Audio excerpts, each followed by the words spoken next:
My name is Drew Collins. I'm 18 years old.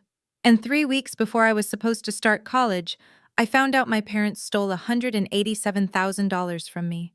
My grandmother saved that money over 18 years. Every month. Every single month. So I could have a future. My parents drained it all to buy my brother a house. And when I asked why, my mother looked me straight in the eyes and said, "Because he's the one who actually matters in this family." I didn't scream. I didn't beg. I picked up the phone and called my grandmother. What she did next made the evening news. Before we begin, if you connect with this story, please take a moment to like and subscribe, but only if it truly speaks to you. Tell me in the comments, where are you watching from and what time is it there? Now let me take you back to 3 weeks ago, the day one phone call changed everything. I grew up in Ridgemont, small town, 12,000 people, the kind of place where everyone waves from their porch and nobody locks the front door. Our house sat on Oak Street, a brown ranch style with a patchy lawn and a basketball hoop Tyler stopped using years ago. 4 of us lived there: Mom, Dad, my older brother Tyler, and me. On paper, a normal family. In practice, a ranking system. Tyler was the son. I was background noise. He dropped out of college his sophomore year. His mom threw him a dinner, called it a fresh start celebration. He quit 3 jobs in 2 years. Mom called each boss ungrateful. He moved back home at 24. Mom redecorated his old room. Me? I made honor roll every semester. I joined debate team, worked part-time at the coffee shop on Birch Avenue starting at 15, bought my own textbooks, my own clothes, never asked for gas money. And every time I brought something home, a trophy, a grade report, an acceptance letter, Mom would glance up from whatever she was doing and say, "That's nice, Drew." I remember one evening specifically, junior year. I walked in with a report card, straight A's again, and Mom was on the phone with Tyler. She waved me off without looking, pointed at the kitchen counter. I set the report card down. It was still there 3 days later, unopened. Dad sat at the end of the table most nights, quiet, eyes on his plate. He never said I didn't matter. He just never said I did. The only person who ever made me feel like I counted was my grandmother, Grandma Ruth. She told me when I was 10, "This money is yours, sweetheart. I saved it for your future." I never doubted that. Not once. I didn't know Mom had started draining the account the previous November. Let me tell you about my brother, Tyler Collins, 26, tall, easy smile, the kind of guy who walks into a room and everyone likes him. He got that from Mom, the charm, but the way people just gravitate. What he didn't get was follow-through. He enrolled at State, lasted 3 semesters, then told Mom the professors didn't understand his potential. She agreed. He tried sales, quit. Tried bartending, fired. Tried freelance graphic design, which mostly meant sitting in his apartment scrolling Reddit while invoices went unpaid. Every single time, Mom had an explanation. The system isn't built for creative people like Tyler. His boss was threatened by him. He just needs the right opportunity. And every single time I succeeded at something, Mom had an explanation for that too. Girls have it easier, less pressure. Drew's just book smart. That's not the same as real-world smart. She doesn't have Tyler's burdens. Thanksgiving last year. I'd just gotten accepted to 3 universities. I was waiting for Mom to bring it up at dinner. She didn't. As instead, she stood at the head of the table, raised her glass and said, "I want everyone to know, Tyler is going to do something incredible. I believe that with my whole heart." The table clapped. Uncle Jim, Aunt Patty, Cousin Sarah, everyone. Nobody mentioned my acceptances. Not one person.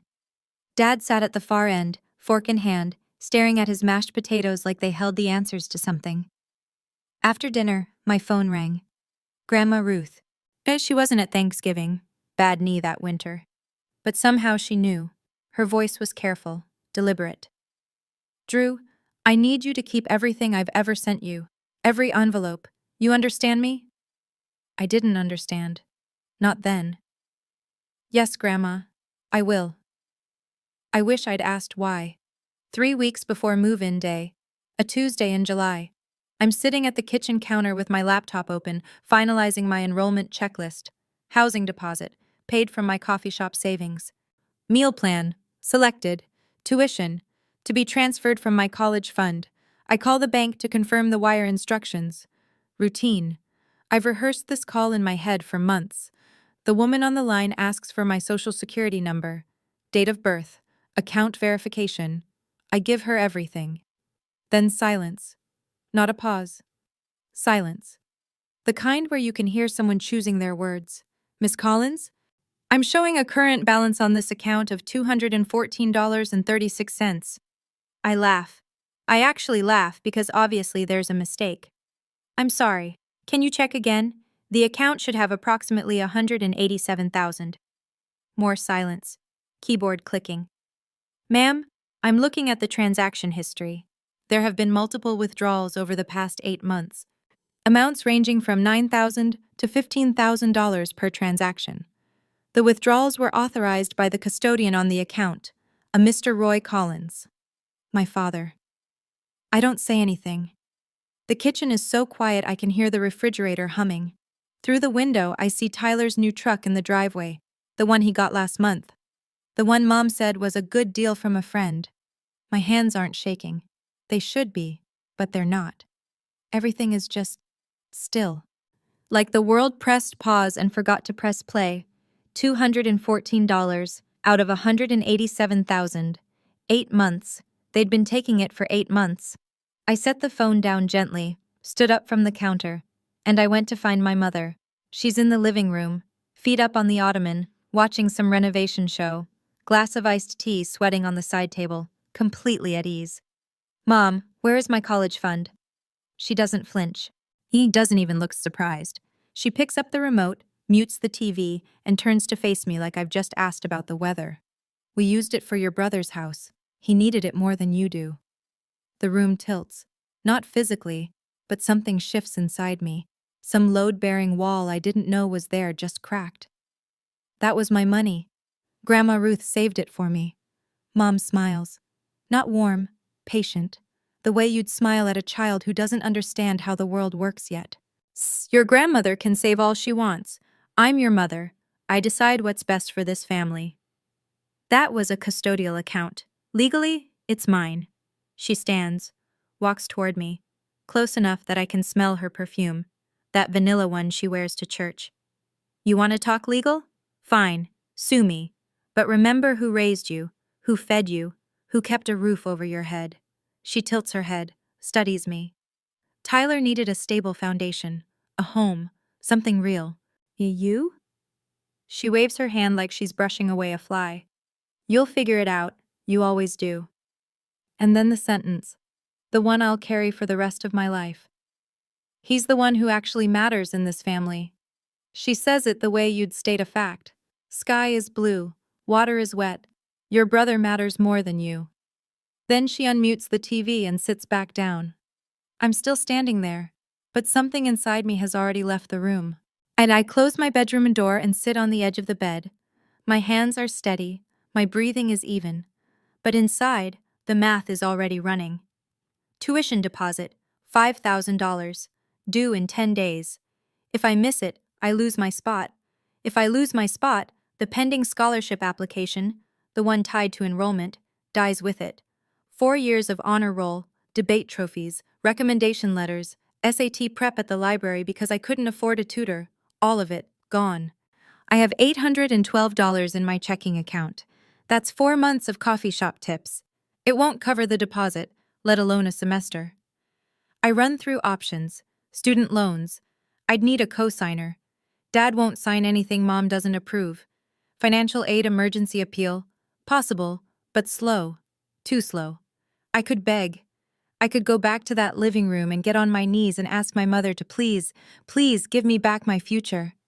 But I already know what she'd say. She'd say the same thing she's always said. Figure it out, Drew. You always do. That's the trick, isn't it? They took everything because they knew I wouldn't crumble. They counted on my resilience as permission to rob me. If I do nothing, if I stay quiet, swallow this, keep the peace like I've done my entire life, I lose $187,000. I lose college. I lose the only path I've built for myself out of this house, this town, this ranking system where I will always be second. I look at my phone. The screen lights up. Contacts. The name at the top of my favorites list. Grandma Ruth. I haven't called her yet. Not yet. Because I know, once I make that call, there's no coming back. I find Dad in the garage. His workbench is covered in wire strippings and electrical tape. He's been rewiring a junction box for a client. The radio plays low, classic rock. He doesn't look up when I walk in. Dad? His shoulders tighten. He knows. Did you sign the withdrawal forms? He sets down the wire cutters, stares at the wall behind the bench. There's a long, terrible silence, the kind that answers the question before any words do. Then he nods. Why? Your mother said it was the right thing for the family. For the family? Or for Tyler? He turns. His eyes are red at the edges.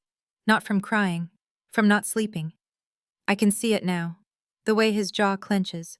The way his hands fidget. He's known this was wrong the entire time. Tyler is your brother. We're all family. The money, it'll come back around, Drew. Come back around. I repeat it. Let it sit in the air between us. $187,000 will just come back around. He looks away. Your mother thought. I'm not asking what Mom thought. I'm asking what you thought. You signed those forms, every single one, for 8 months. Nothing. He picks up the wire cutters again, holds them like an anchor. You signed away my future, Dad, and you can't even look at me. He doesn't look at me. He doesn't say another word. I leave the garage, walk through the kitchen, past the counter where my report card sat unopened for 3 days, past the living room where Mom's renovation show is still playing. I go to my room, I sit on the bed, I pick up the phone, and I call Grandma Ruth. She picks up on the second ring. Her voice is warm, the way it always is, like sun through a kitchen window. Drew, honey, everything all right? I tell her. All of it. The bank call, the balance, the 8 months of withdrawals, Dad's signature, Mom's face when she told me. Every word in order, without crying. When I finish, there is silence. 10 seconds, maybe more. Then her voice comes back. And it's different. Not warm anymore, sharp, controlled, like a blade wrapped in velvet. They took all of it? Yes. Grandma. When? Over the last 8 months. Your father signed? Yes. And your mother knew? She planned it. Another silence. I hear her breathing, slow, deliberate, the way she breathes when she's thinking, really thinking, about what comes next. Drew, listen to me carefully. Her voice is steady now, no tremor, no hesitation. That money is yours, not theirs, not the family's. Yours, do you understand me? Yes, ma'am. I have every document, every single one. From the day I opened that account. Something in my chest loosens. Not relief exactly, more like the moment you realize you're not alone in a dark room. Grandma, I don't know what to do. You don't need to know yet. That's what I'm here for. A pause. Are you safe? Do you need to come to my house tonight? I'm okay. Tomorrow morning, 8 o'clock. My kitchen table. Bring everything I've ever mailed you. Every envelope, every letter, every document. But can you do that? Yes. Good. Get some sleep, sweetheart. We have work to do. I hang up and stare at the ceiling. She'd kept copies, all 18 years. She'd kept everything. I wonder, had she always known this might happen? Morning. I'm pulling on my shoes by the front door when Mom appears in the hallway.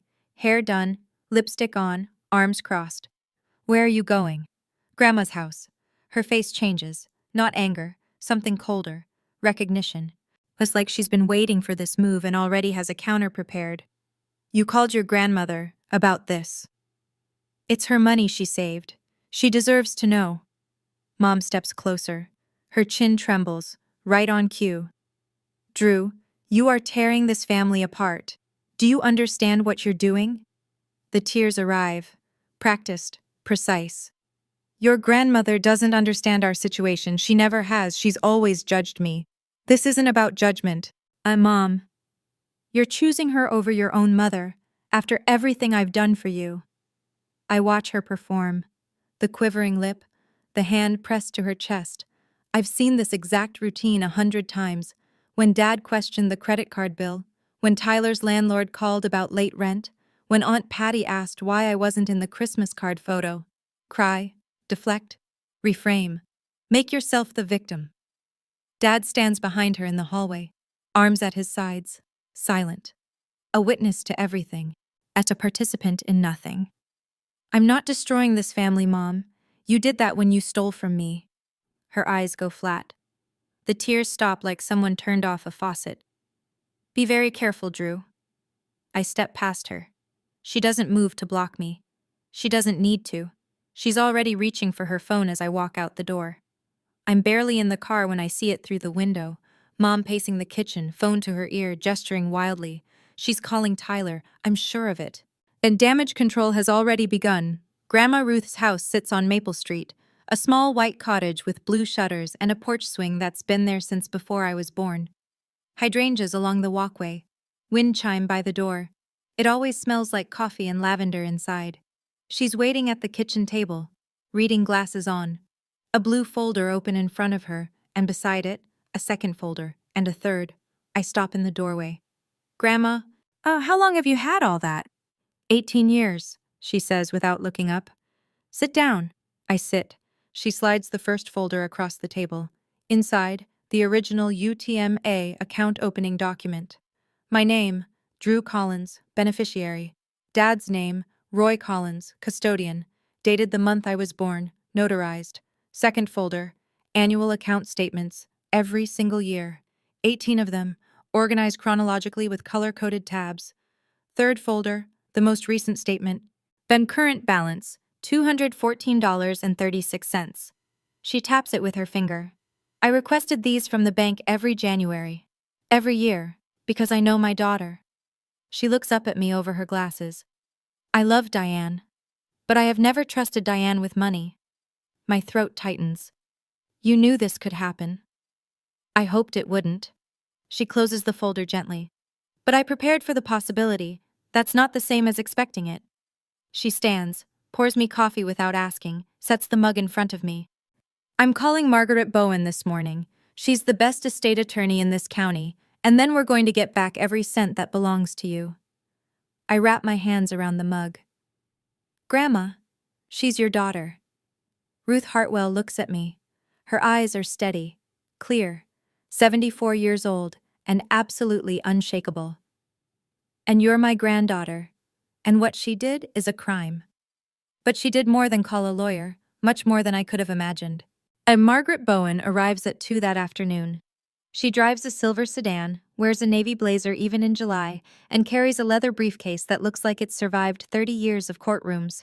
60 years old, gray hair pinned back, handshake like a vice. She sits at Grandma Ruth's kitchen table, puts on reading glasses, and goes through every document in those blue folders, page by page. 20 minutes of silence except for the occasional sound of paper turning. And then she takes off her glasses and sets them down. Mrs. Hartwell, this is straightforward. She looks at me. Drew, this is a UTMA account, Uniform Transfers to Minors Act. The money in this account has belonged to you since the day your grandmother deposited it. Your father was named as custodian, meaning he had a fiduciary duty to manage it solely for your benefit. She taps the final statement.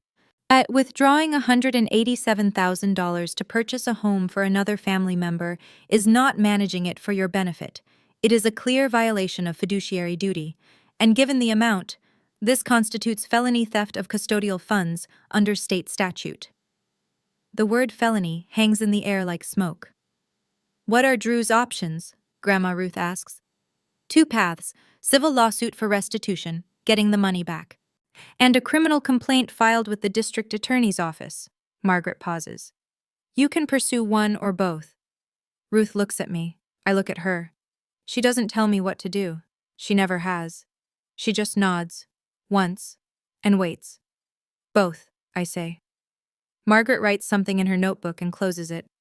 I'll file the complaint tomorrow morning. I'll need both of you available for statements. She shakes our hands at the door, firm, professional. The wheels are turning now. And they don't stop for anyone. After Margaret leaves, I expect Grandma Ruth to sit back down, rest, process. She doesn't. She picks up her phone and scrolls through her contacts with the focus of a woman who has already mapped out her next 3 moves. Grandma, what are you doing? Calling Karen Avery. I blink. Karen Avery, the reporter, Channel 7. She was my student, class of 2003. Good head on her shoulders, honest. Grandma, are you sure? That's public. Everyone will know. Ruth sets the phone on the table and looks at me. Really looks at me. Not with anger, not with urgency, with the calm certainty of someone who has watched her daughter rewrite the truth for 40 years. Drew, listen to me. Diane is already controlling the story. I guarantee she's called 5 people this morning and told them this is a misunderstanding, a family squabble. She'll go to church on Sunday and shake hands and smile and say her mother is being difficult. She leans forward. Your mother has survived every crisis in her life by making sure nobody hears the other side. She relies on our silence. That's how she operates. That's how she's always operated. I think about the Facebook post I know is coming, the one where Mom casts herself as the victim.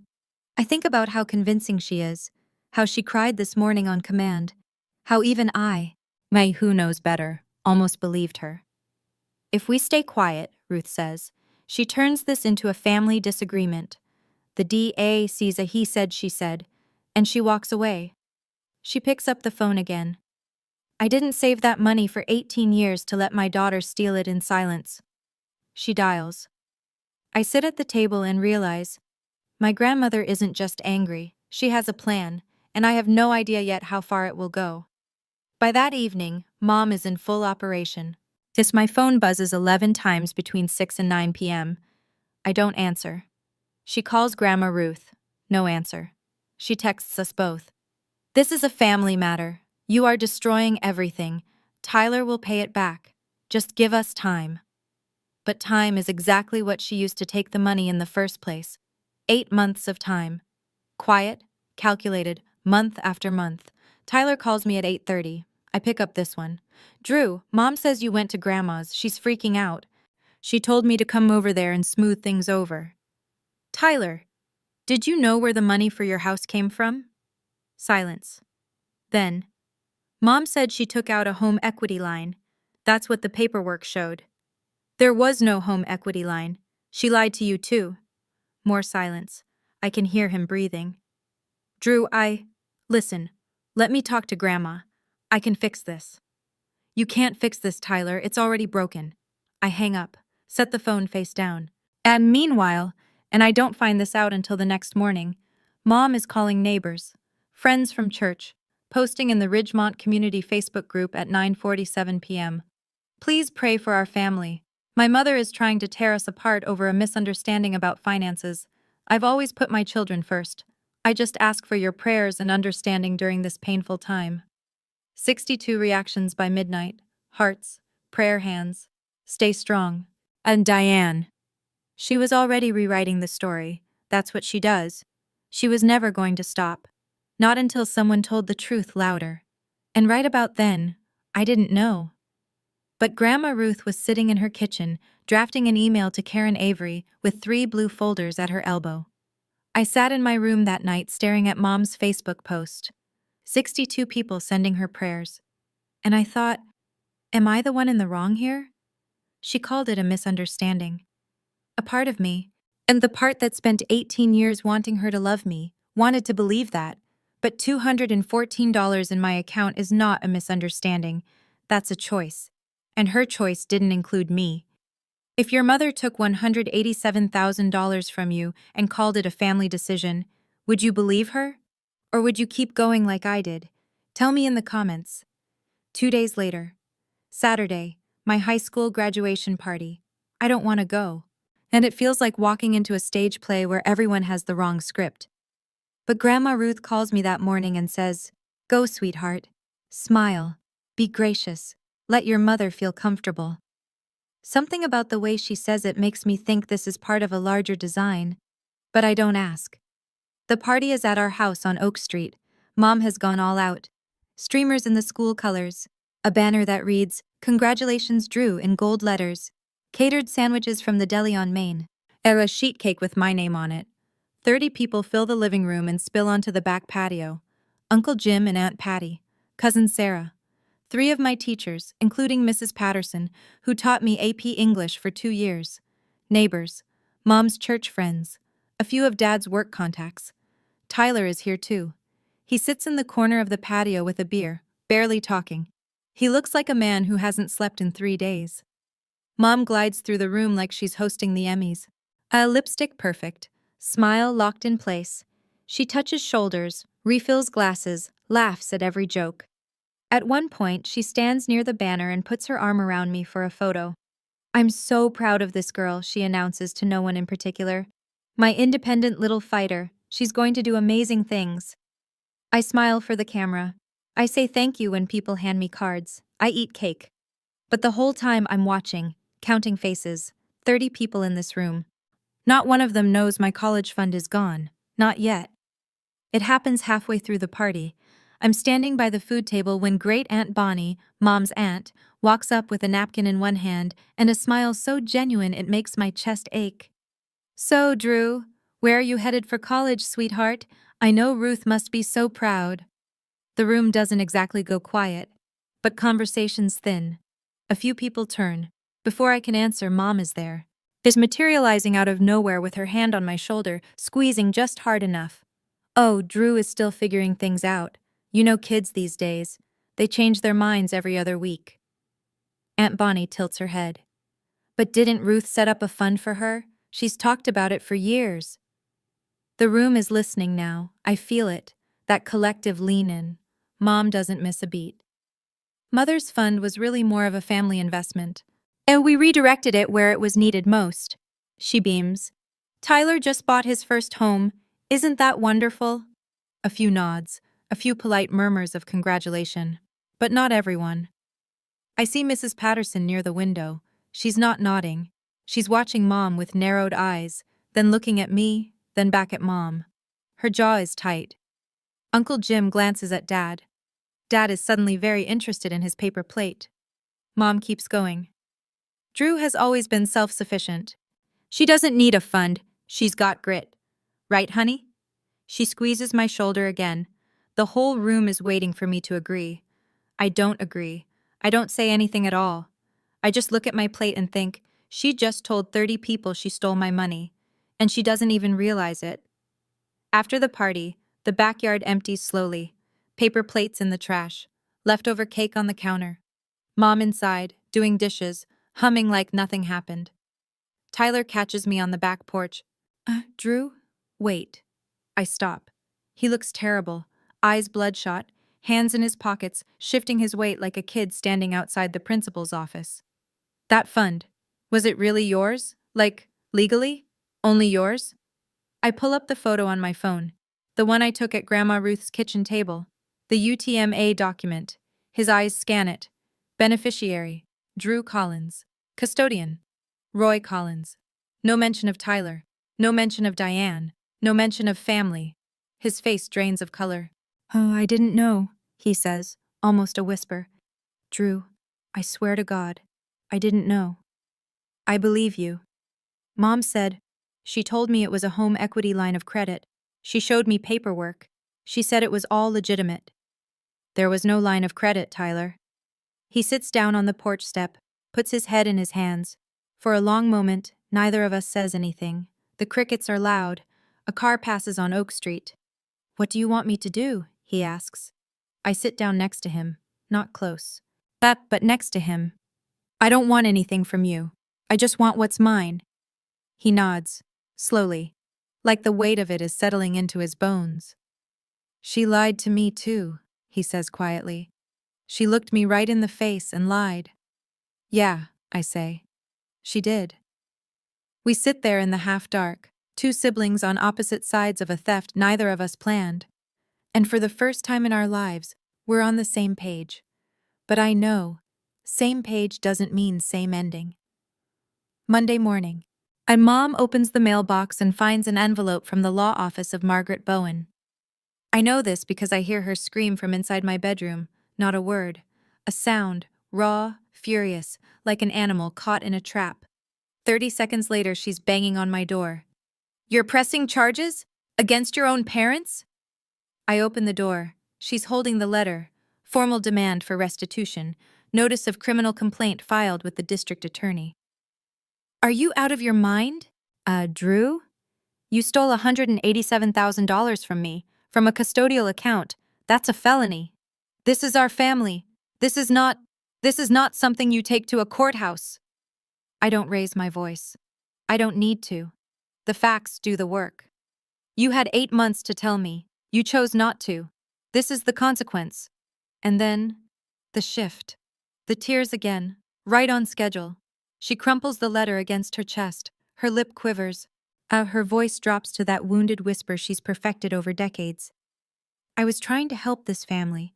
Both my children. You don't know the pressure I've been under. Tyler didn't need my college fund, Mom. Her eyes harden. The tears evaporate. And there she is, the real Diane. Not the martyr, not the devoted mother, the woman who looked at her daughter's future and decided it was currency. If you go through with this, she says, voice flat, you will never be part of this family again. I hold her gaze. I already wasn't. She stares at me for 3 full seconds. Then she turns, walks down the hall, and slams the bedroom door so hard the family photos rattle on the wall. The next morning, Grandma Ruth called Karen Avery. And everything changed. Karen Avery arrives at Grandma Ruth's house on Wednesday at 10 a.m. A cameraman, a field producer, a gray Channel 7 van parked on Maple Street. Karen is in her early 40s. And sharp eyes. She shakes Grandma Ruth's hand at the door and says, Mrs. Hartwell, I haven't seen you since sophomore English. You were a terrible speller, Ruth says, but an excellent listener. That's what matters today. They sit at the kitchen table. The blue folders are open, camera rolling. Ruth tells the story the way she does everything, calmly, completely without embellishment. 18 years of saving. $500 to $800 a month from a teacher's salary and pension. A total of $187,000, including investment returns, all deposited into a custodial UTMA account for her granddaughter, Drew Collins. She slides the documents across the table. Opening paperwork, annual statements. The final balance, $214. My daughter and her husband withdrew every penny, she says, looking directly into the camera. They used it to purchase a house for their son, not for Drew. Drew did not receive a single cent. Karen asks, And you're filing criminal charges against your own daughter? Ruth folds her hands, steady, unshakable. I love my daughter. I will always love my daughter. But I love justice more. And Drew deserves justice. That money was never mine to give Diane. It was never Diane's to take. It belonged to Drew from the day I deposited the first dollar. The camera holds on her face for a long moment. 74 years old, retired schoolteacher, backbone of steel. Karen Avery thanks her, packs up, and tells us the segment will air on Thursday evening's broadcast. 48 hours. In 48 hours, the whole town will know. Thursday, 6 o'clock news. I watch from Grandma Ruth's living room. She sits in her armchair, hands folded in her lap, eyes on the screen. And neither of us speaks. The segment runs 4 minutes. Karen Avery narrates over B-roll of our town, the courthouse, the bank on Main Street, the high school. Then Grandma Ruth's face fills the screen. Her voice, steady and clear, carrying the truth into 12,000 living rooms. Grandmother accuses daughter of stealing grandchild's $187,000 college fund. It goes exactly the way you'd expect, and then further. By 8 p.m., the Ridgemont Community Facebook group is on fire. Oh, hundreds of comments, shares, people tagging people. Mrs. Patterson, my AP English teacher, writes, I taught Drew Collins for 4 years. She earned every grade, every award, every opportunity. That girl deserves better than this. 87 likes in 20 minutes. Parents start posting, I have a UTMA for my son, checking it right now. Does this happen? Can a parent just take the money? I'm calling my bank tomorrow. I scroll through comments from Ruth's couch, and most are supportive. A few are cautious. There are 2 sides to every story. But when Karen Avery posts a link to a legal explainer about custodial accounts, even the cautious ones go quiet. Mom is watching. I know because Tyler texts me at 8:22 p.m. Mom saw the news. She tried to call the station. They wouldn't pull it. Then a second text. I saw it too. I'm so sorry, Drew. I'm going to make this right. The story gets picked up by a station at the state level by Friday morning. Ridgemont has never seen anything like this, and it's only the beginning. Mom's counterattack comes Friday at noon, a long, carefully worded Facebook post on her personal page. The story you saw on the news tells only one side. I am a loving mother who has sacrificed everything for both my children. The funds were used for our family's future. My mother and I have had our differences for years, and I'm heartbroken that she chose to make them public. I ask for privacy, compassion, and prayers during this incredibly difficult time. It gets 114 reactions in the first hour, but something interesting happens underneath. The comments split, and not in her favor. Diane, a custodial account belongs to the child. That's the law. I've known Ruth Hartwell for 30 years. She doesn't lie. If it was a family decision, why didn't Drew know about it? One by one, the prayer hands thin out, the stay strong messages slow. People who were at my graduation party start going quiet. Uncle Jim deletes his comment.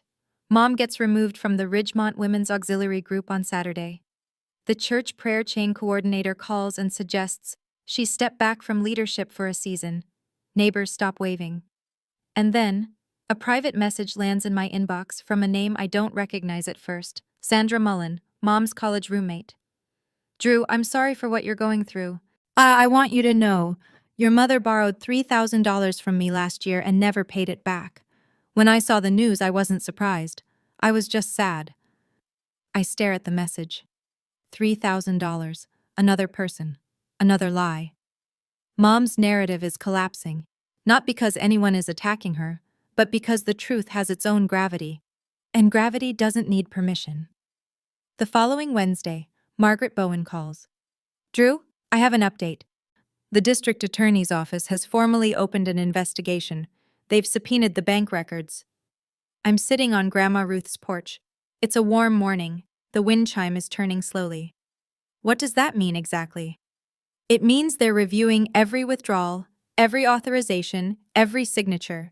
With $187,000 in documented custodial transfers used for a non-beneficiary purchase, this is textbook. But I would be very surprised if charges aren't filed. Textbook. My family reduced to a legal textbook example. What kind of charges? Felony theft. Given the amount, both your mother and father could face serious consequences. We're talking probation at minimum, potential prison time at maximum. I close my eyes. The wind chime makes a soft, clear sound. Is there a way? If they pay it back, can this stop? Restitution can be a mitigating factor in sentencing, but the DA makes charging decisions independently. Once the complaint is filed, it's not yours to withdraw. I call Grandma Ruth after I hang up. She's inside, making lunch. I'm scared, Grandma. Of what? That they'll actually go to prison. They're my parents. Ruth is quiet for a moment. A long moment. And when she speaks, her voice is the gentlest it's been through all of this. Drew, you didn't put them there. They put themselves there. Every signature, every withdrawal, every lie. But that was their choice, not yours. I nod, even though she can't see me through the screen door. Now come inside. Soup's getting cold. I go inside. I eat the soup. But my mind is somewhere else. Because Tyler is about to do something none of us expected. Tyler calls on a Friday afternoon. His voice sounds different, quieter, older somehow. Drew, I talked to a lawyer. My own lawyer, not Mom's. Okay. I'm giving back the house. I'm standing in Grandma Ruth's kitchen as I set down the glass I'm holding. Tyler, the house is in your name. I know. And it was bought with your money. I can't live in it. I've been lying awake every night staring at the ceiling of a house my little sister paid for without knowing it. I'm done. He tells me the plan. He'll list the house for sale. The proceeds go directly into a restitution account. Margaret Bowen will oversee the transfer. Clean, legal, documented. My lawyer says I'm not legally obligated, Tyler continues. I wasn't the custodian. I didn't sign anything. I didn't know. Then why are you doing this? Because it's right, and because... He pauses. His voice cracks just slightly. Because I can't be the person Mom turned me into. I won't. I don't say anything for a moment. The kitchen is quiet. Grandma Ruth is in the next room. I can hear her turning pages. Tyler, she told you it was a loan.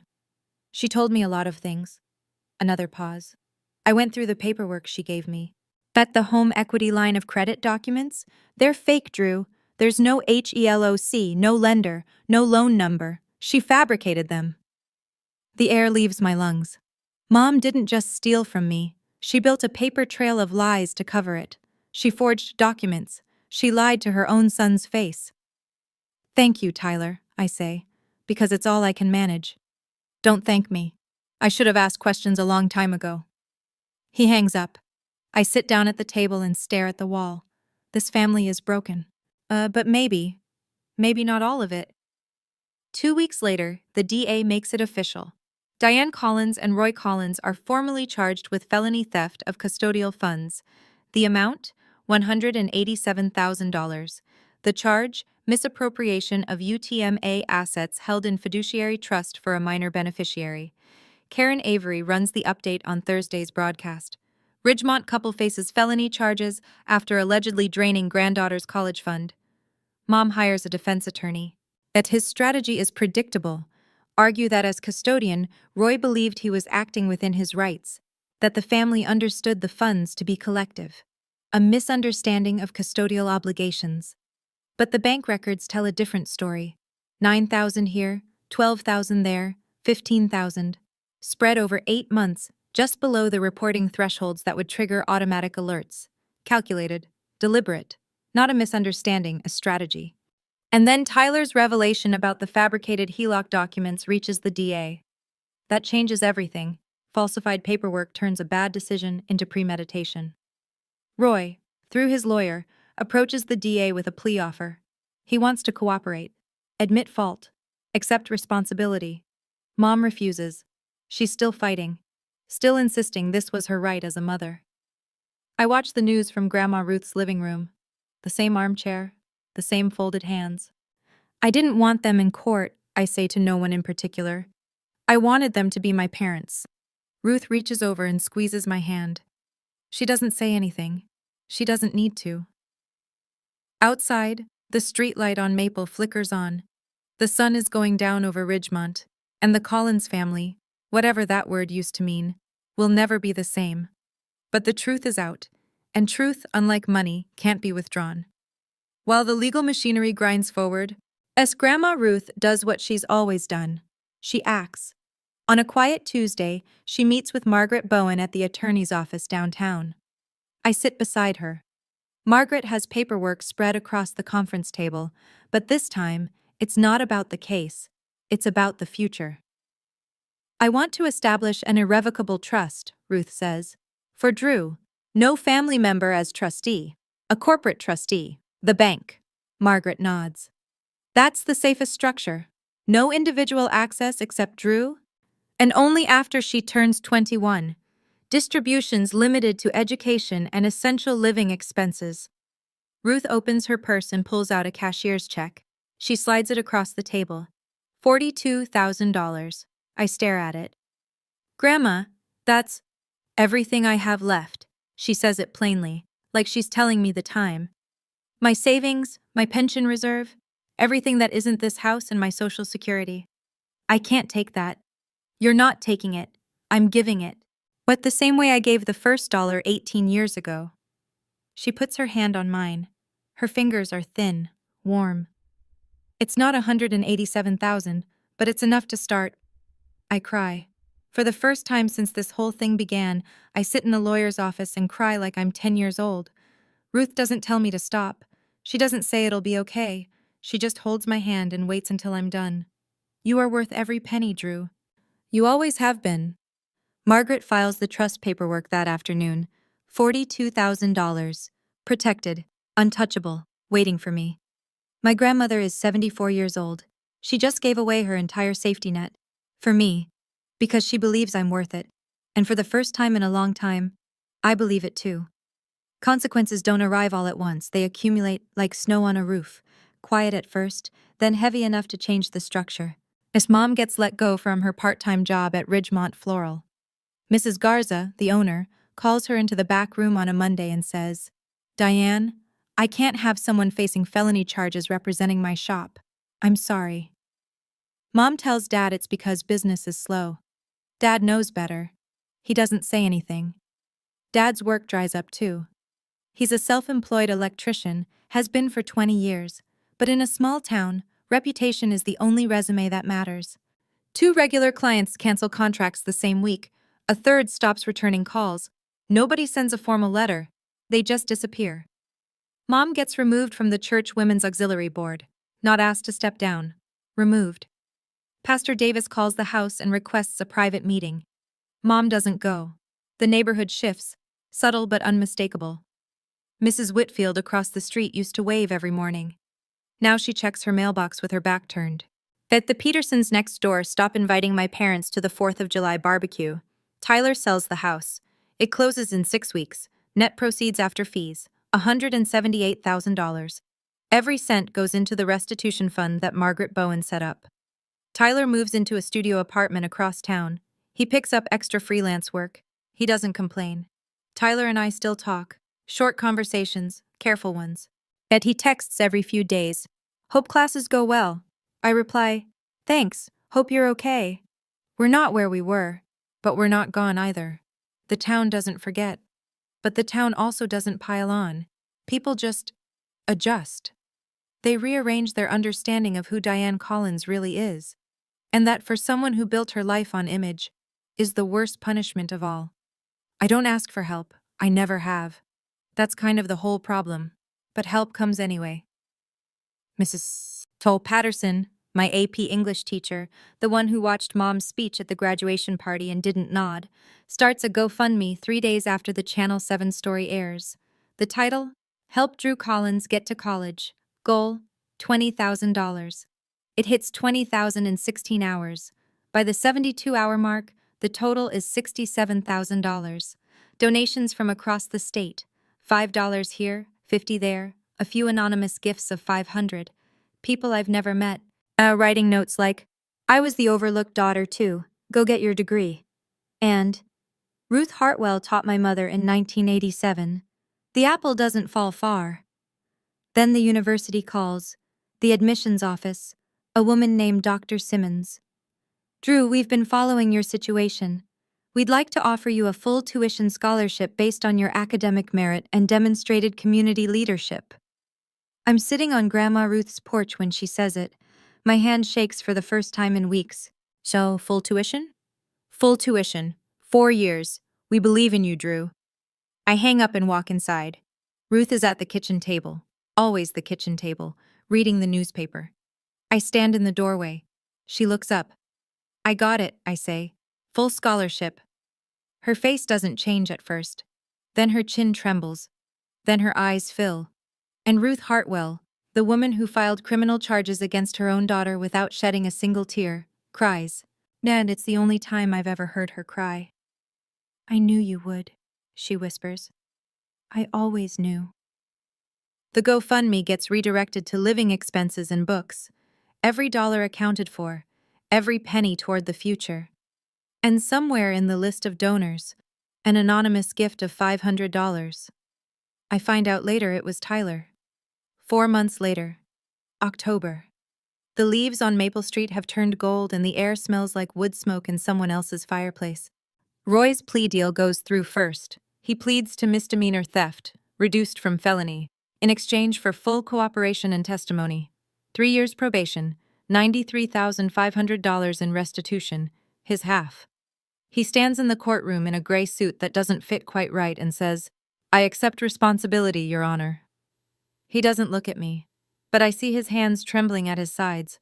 Mom holds out longer. So she cycles through 3 arguments. The money was a family resource. She had custodial discretion. Ruth was acting out of spite. Her attorney pushes each one. The judge listens. The evidence speaks louder.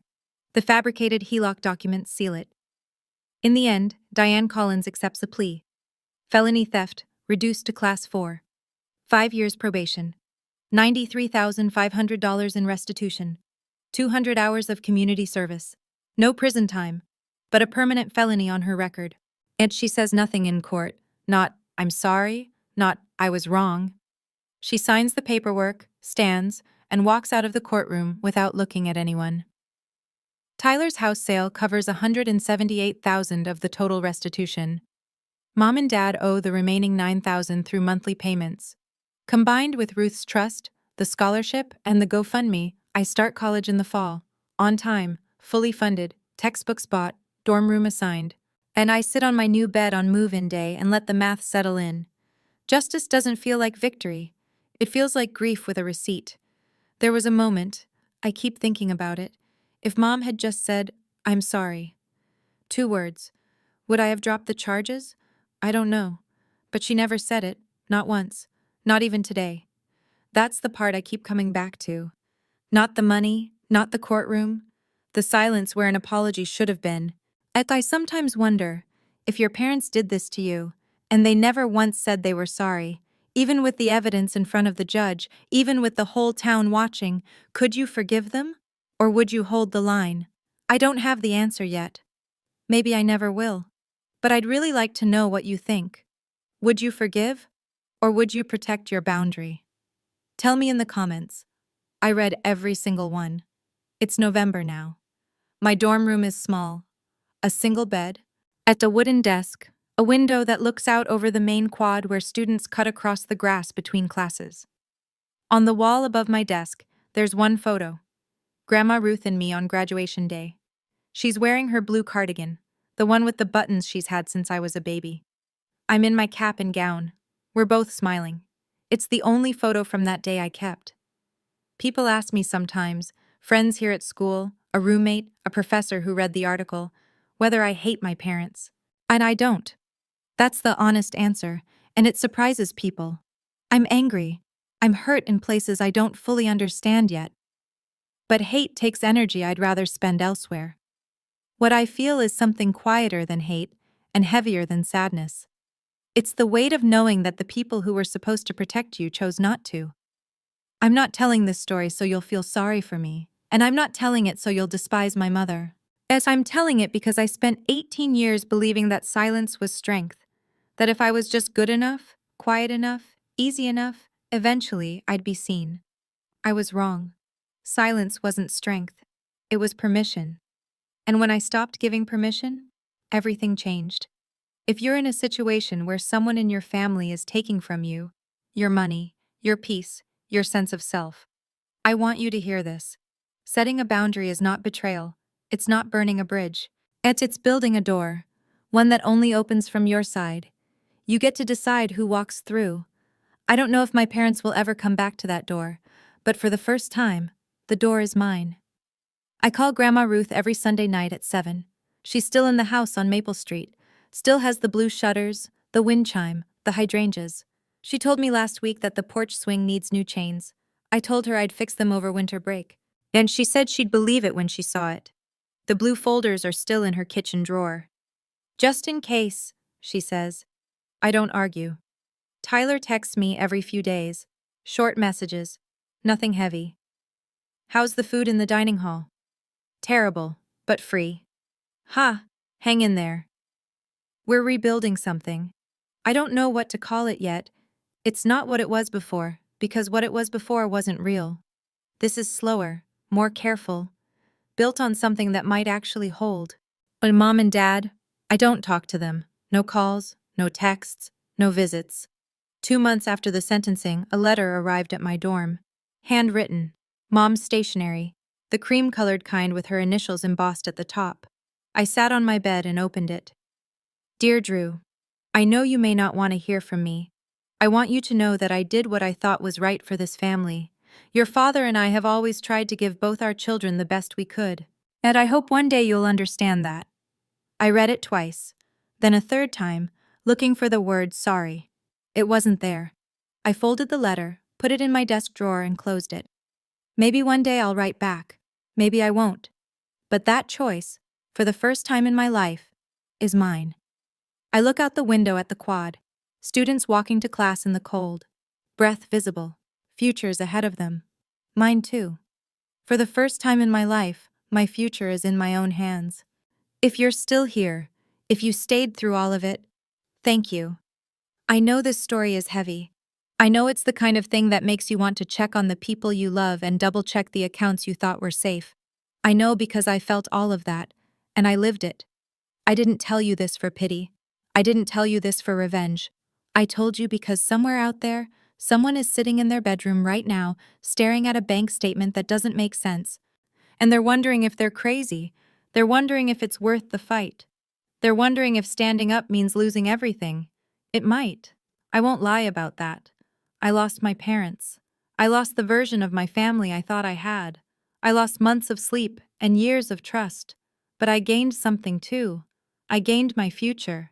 I gained my self-respect.